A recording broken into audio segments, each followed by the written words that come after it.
अस्सलाम वालेकुम स्टूडेंट्स, मैं हूं मुस्तजाब हैदर, आपका फ़िज़िक्स टीचर। हम लोग पढ़ रहे हैं चैप्टर नंबर 11। आज चैप्टर नंबर 11 का आर्टिकल जो कि हीट एंड वर्क है, इसको हम लोग डिस्कस करेंगे कि किस तरह से वर्क और हीट को एक दूसरे से रिलेट किया जा सकता है।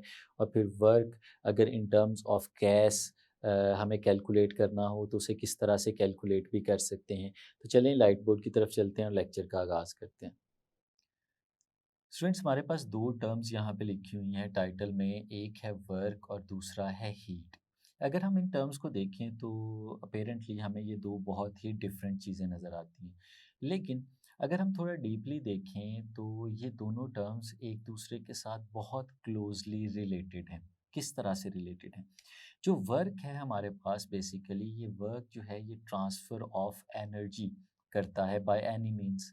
यानी अगर हम लोग एग्जांपल लें कि अगर हमारे पास एक ऑब्जेक्ट है और वो ज़मीन के ऊपर पड़ा हुआ है, हम उस पे वर्क करते हैं, उसे उठा के एक सर्टेन हाइट के ऊपर लेके जाते हैं। तो इसका मतलब है कि वो वर्क जो है बेसिकली उस ऑब्जेक्ट के पास पोटेंशियल एनर्जी इंक्रीज़ कर रहा है उसकी।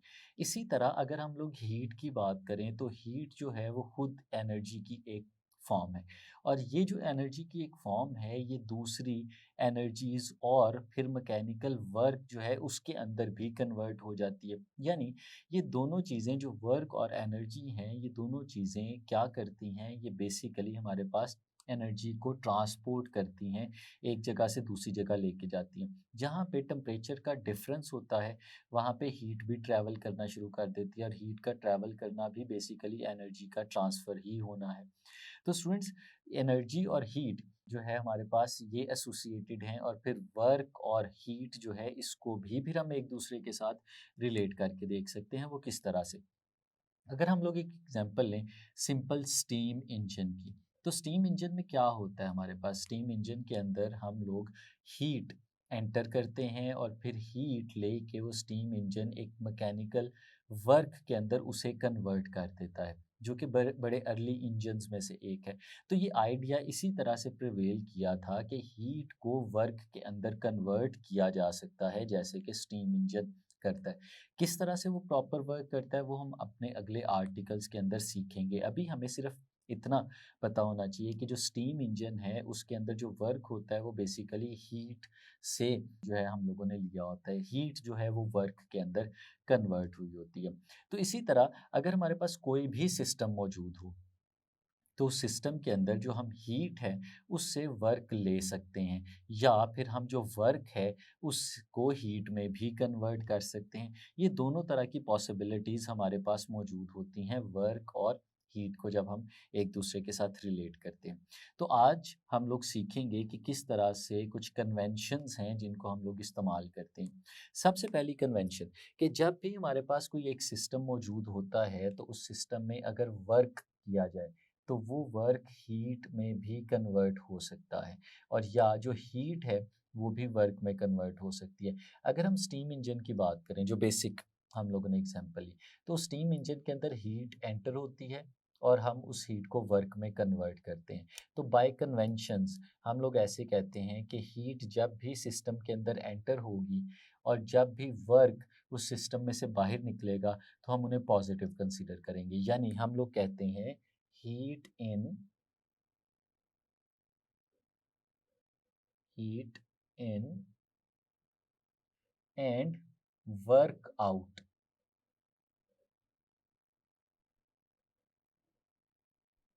ये दो चीज़ें, जहाँ पे भी हम सिस्टम के अंदर हीट को एंटर कर रहे हैं या सिस्टम में से वर्क को बाहर निकाल रहे हैं, तो स्टूडेंट्स आपने याद रखना है कि हीट इन हो या वर्क आउट हो, तो ये दोनों चीज़ें हमेशा पॉजिटिव कंसीडर होती हैं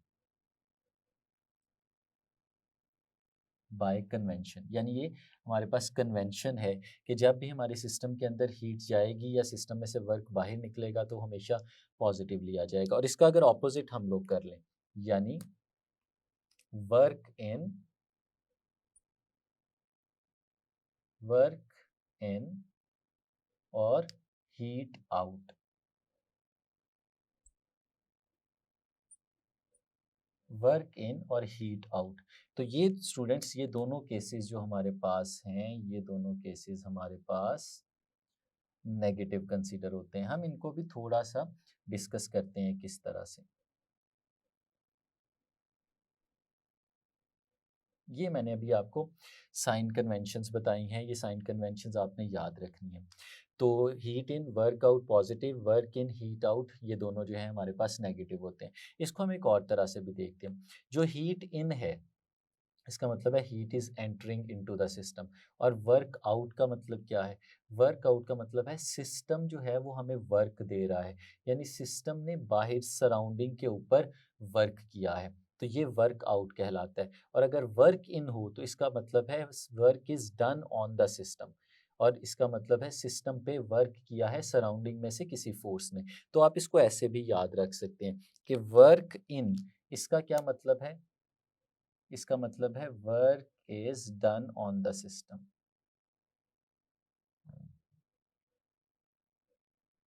डन ऑन द सिस्टम। इसकी एग्जांपल भी अभी हम लोग देखते हैं। और जो वर्क आउट है, इसका क्या मतलब है स्टूडेंट्स? इसका मतलब है work is done by the system.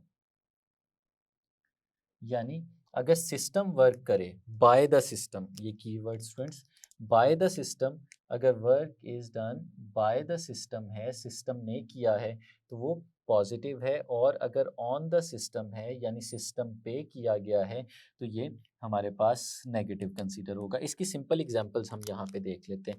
Let's suppose students, हमारे पास यहाँ पे एक कंटेनर मौजूद है। ये स्टूडेंट्स इस तरह से हमारे पास एक कंटेनर है, और इसके साथ इसी तरह का सिमिलर एक और कंटेनर भी हमारे पास यहाँ पे मौजूद है। अब इन दोनों के ऊपर पिस्टन लगे हुए हैं, ये फ्रिक्शनलेस मूवेबल पिस्टन्स हैं। और स्टूडेंट्स इन दोनों के अंदर जो है वो गैस मौजूद है, इसके अंदर भी एक आइडियल गैस मौजूद है, और इसके अंदर भी स्टूडेंट्स एक आइडियल गैस मौजूद है। अब अगर हम इस तरह से करते हैं कि ये जो पहले वाला सिस्टम हमें नज़र आ रहा है, इसे हम लोग वन का नाम दे देते हैं और इसे टू का नाम दे देते हैं। अगर वन की हम लोग बात करें, और लेट्स सपोज इसमें जो गैस है उसके मॉलिक्यूल्स, क्योंकि हर डायरेक्शन में हर वॉल के ऊपर, पिस्टन के ऊपर भी फोर्स एक्सर्ट कर रहे होंगे, और उस फोर्स की वजह से प्रेशर भी जनरेट हो रहा होगा। तो अगर उस प्रेशर की वजह से हमारा ये पिस्टन मूव करके ऊपर की तरफ जाना शुरू कर देता है, तो ये देखें स्टूडेंट्स, लेट्स सपोज ये पिस्टन इस जगह पे, यहाँ पे कुछ ऐसे पहुंच जाता है, तो इसका मतलब है कि गैस का वॉल्यूम पहले से थोड़ा सा ज़्यादा हो गया है, गैस ने इस पिस्टन को मूव करा के ऊपर भिजवा दिया। अब इमेजिन करें कि हम लोग कह रहे थे बार बार वर्क इन और वर्क आउट की बात कर रहे थे। अब इस केस में हमारे सिस्टम ने पिस्टन के ऊपर वर्क किया है और पिस्टन ऊपर की तरफ चला गया। हमें पता है वर्क की दो कंडीशंस होती हैं कि फोर्स लगे और डिस्प्लेसमेंट भी हो। अब अगर इस पिस्टन की बात करें तो इस पे फोर्स भी लगी है जो मॉलिक्यूल्स ने नीचे से लगाई, और वर्क भी हुआ है जिसकी वजह से ये ऊपर की तरफ चला गया। तो फोर्स भी लगी और वर्क भी हुआ, इस वजह से हम लोग कहते हैं कि ये फोर्स भी लगी और डिस्प्लेसमेंट भी हुआ। तो जहाँ पे फोर्स लगे और डिस्प्लेसमेंट हो वहाँ पे वर्क होता है। तो इसका मतलब है यहाँ पे वर्क हुआ, और वो वर्क किया किसने है?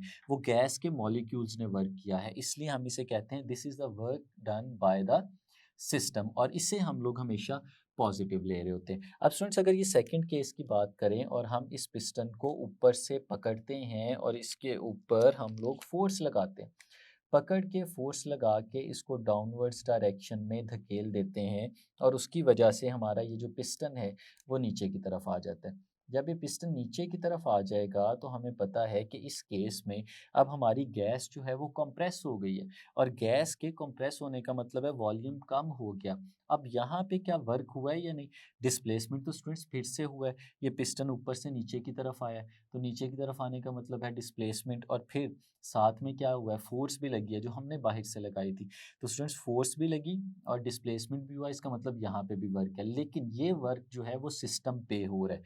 This is work done on the system, यानी पहले केस में सिस्टम ने वर्क किया और पिस्टन को उठा के ऊपर ले गया, ये वर्क पॉजिटिव कंसीडर होता है। और दूसरे केस में बाहर से हमने सिस्टम के ऊपर वर्क किया और पिस्टन को नीचे की तरफ ले गए, तो ये है work done on the system.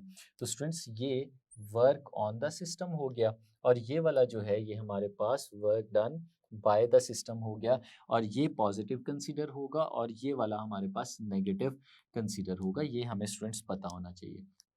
अब स्टूडेंट्स अगर हम लोग बात करें कि एक जनरल हमारे पास अगर गैस हो, तो उस गैस के केस में हम लोग इस चीज़ को कहाँ पे अप्लाई कर सकते हैं और कैसे वर्क ले सकते हैं अगर हीट भी हमारे पास मौजूद हो। तो स्टूडेंट्स जब हम किसी भी सिस्टम के अंदर हीट एंटर करते हैं, तो हमने अपने प्रीवियस लेक्चर्स में ये बात सीखी थी कि हीट जो है वो उसकी इंटरनल एनर्जी को चेंज करने में इस्तेमाल होती है, क्योंकि हीट जो है उससे टेम्परेचर बढ़ता है, और टेम्परेचर बढ़ने का मतलब ये है कि उसकी इंटरनल एनर्जी इंक्रीज हो रही है। तो स्टूडेंट्स अगर आप इमेजिन करें इसी तरह का एक सिनेरियो कि स्टूडेंट्स यहाँ पे हमारे पास एक कंटेनर है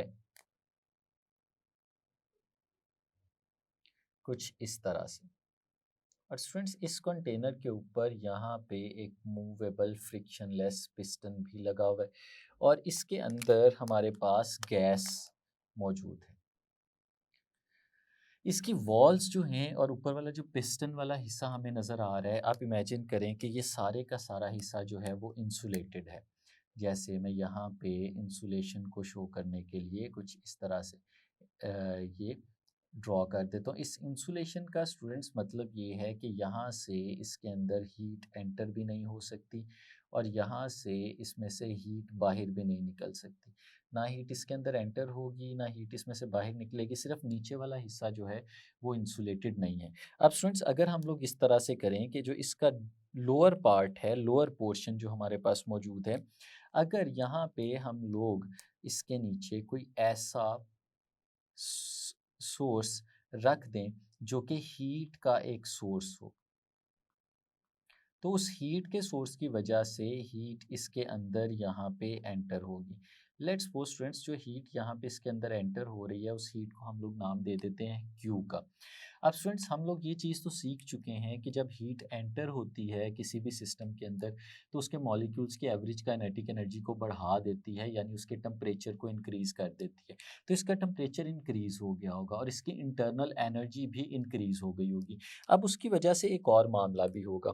स्टूडेंट्स इसके अंदर जो हमारे गैस के बहुत सारे मॉलिक्यूल्स हैं, वो इसके ऊपर प्रेशर एक्सर्ट करेंगे, वो इसके ऊपर फोर्स लगाएंगे। ये देखें इस तरह से, जब ये फोर्स इसके ऊपर लगेगी तो इस फोर्स की वजह से ये जो पिस्टन है ये अपवर्ड डायरेक्शन में मूव करना शुरू कर देगा।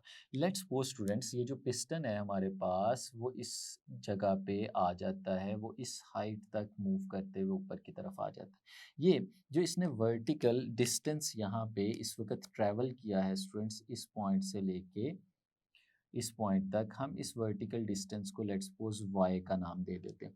तो स्टूडेंट्स हमारी गैस का जो वॉल्यूम है वो इंक्रीज कर गया है।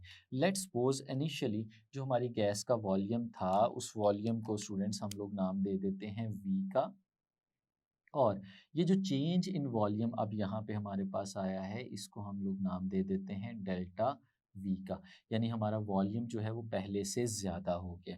अब स्टूडेंट्स क्वेश्चन ये है कि इस केस में जो वर्क हुआ है वो सिस्टम ने किया है या सिस्टम पे किया गया है। तो स्टूडेंट्स हमने उस पहले केस की तरह इसमें देखा है कि ये तो गैस के मॉलिक्यूल्स थे, जिन मॉलिक्यूल्स ने वर्क किया और हमारे पिस्टन को मूव करा के ऊपर ले गए। तो ये work is done by the system है, और इसे हम पॉजिटिव कंसीडर करते हैं। अब दूसरी चीज़ स्टूडेंट्स, ये वर्क जो है इसको ओरिजिनेट किसने किया था, ये वर्क किसकी वजह से हुआ है? तो स्टूडेंट्स ये वर्क तो उस हीट की वजह से हुआ है जो हमने नीचे से एंटर की थी। इसका मतलब है कि ये हीट अल्टीमेटली कॉज कर रही है इस वर्क को, यानी work, heat is responsible for the work. तो फिर स्टूडेंट्स हम इसलिए इन दोनों को एक दूसरे से रिलेट करते हैं। लेकिन अगर इस वर्क को हम लोगों ने कैलकुलेट करना हो, तो in terms of such variables जिनको मेजर करना हमारे लिए आसान है, तो हम इस वर्क को बहुत आसानी से कैलकुलेट कर सकते हैं। किस तरह से? स्टूडेंट्स देखिएगा ज़रा, हम लोग जानते हैं कि जो बेसिक वर्क का एक्सप्रेशन है हमारे पास वो किसके इक्वल होता है?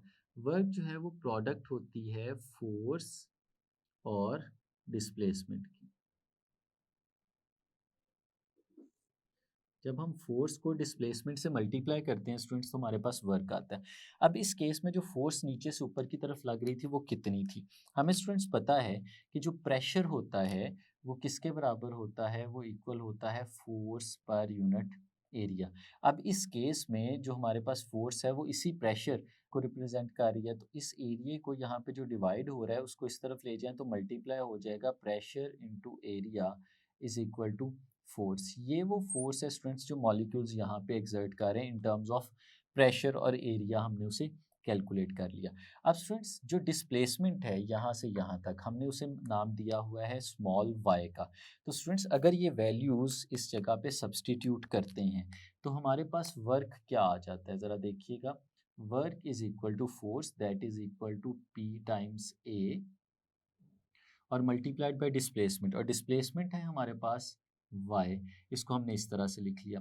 अब अगर इसको थोड़ा सा हम लोग रीअरेंज करें और कुछ ऐसे लिखें, देखिए प्रेशर और एरिया मल्टीप्लाइड बाय y, इनको मैंने अलग से लिख लिया। अब स्टूडेंट्स अगर इन दोनों को देखें तो ये क्या है? एरिया तो क्रॉस सेक्शनल एरिया है हमारे पास। अगर यहाँ से लेके यहाँ तक जिसके ऊपर फोर्स लग रही है हम उस एरिया को देखते हैं तो हमें नज़र आ रहा है ये अगर सर्कुलर हमारे पास पिस्टन है तो उसका सर्कुलर एरिया जो है वो हमें नज़र आ रहा है और वाई ये है। अब स्टूडेंट्स अगर एरिया को लेंथ वाई के साथ मल्टीप्लाई करें तो ये किसके इक्वल आता है? ये तो हम जानते हैं, पहले भी सीख चुके हैं कि अगर इस तरह से हमारे पास एक सर्कुलर सिलेंडर हो और उसका एरिया हमारे पास ए हो और उसकी जो हाइट है हमारे पास वो एल हो, तो इसका जो वॉल्यूम होता है वो ए मल्टीप्लाइड बाय एल के बराबर होता है। इस तरह से हम वॉल्यूम निकाल सकते हैं। अब ये जो हमारे पास ऊपर वाला हिस्सा लिड नज़र आ रहा है ये भी उसी तरह का सिलेंड्रिकल है, सर्कुलर है। इस सर्कुलर को अगर इस वाई के साथ मल्टीप्लाई करें तो स्टूडेंट्स कौन सा एरिया आएगा? हम लोग यहाँ पे देख सकते हैं इस केस में हमारे पास ये वाला वॉल्यूम आएगा जो चेंज हुआ है। यानी हम लोग कह सकते हैं कि अगर change in volume he delta we calculate करना है तो बेसिकली आप इसको एरिए और इसके जो लेंथ में चेंज आया है इन दोनों को आपस में मल्टीप्लाई करें तो आपके पास चेंज इन वॉल्यूम आ जाएगा।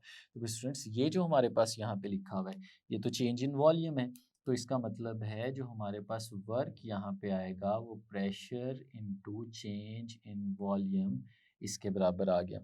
तो ये स्टूडेंट्स हमारे पास वर्क का एक और फार्मूला आ गया कि work is the product of pressure and change in volume. ये क्योंकि गैस की हम लोग बात कर रहे हैं तो गैस के केस में फोर्स और डिस्प्लेसमेंट इनको मेजर करने की बजाय जो ज़्यादा इंपॉर्टेंट फैक्टर्स हैं वो हमारे पास प्रेशर और चेंज इन वॉल्यूम होता है कि हम प्रेशर को मेजर कर लें और कितना वॉल्यूम में चेंज आया है उनको मेजर करें और उनकी प्रोडक्ट से हमें यहाँ पे जो है वो वर्क मिल जाता है। तो ये स्टूडेंट्स आपको पता होना चाहिए कि ये वर्क किस तरह से हम लोग यहाँ पे कैलकुलेट कर सकते हैं। अब स्टूडेंट्स अगर एक और चीज़ देखें, यही जो हम लोगों ने सारा काम किया अगर हम इसको ग्राफिकल फॉर्म में भी देखें और हम ग्राफ प्लॉट करते हैं दो फिजिकल क्वांटिटीज़ के दरमियान किस तरह से, ये देखिएगा। स्टूडेंट्स ये मेरे पास है वाई एक्सिस और इसके साथ यहाँ पे हम एक्स एक्सिस ड्रॉ कर लेते हैं। ये एक्स एक्सिस है और ये हमारा वाई एक्सिस है। एक्स एक्सिस के ऊपर स्टूडेंट्स हम लोग कंसीडर करते हैं अपने वॉल्यूम को और वाई एक्सिस पे स्टूडेंट्स हम लोग कंसीडर करते हैं प्रेशर को। कि एक्स एक्सिस पे आगे की तरफ जाएंगे तो हमारा वॉल्यूम बढ़ता जाएगा, वाई एक्सिस पे ऊपर की तरफ जाएंगे तो हमारा प्रेशर बढ़ता जाएगा। लेट्स सपोज स्टूडेंट्स इनिशियली हम लोग इस पॉइंट पे मौजूद थे।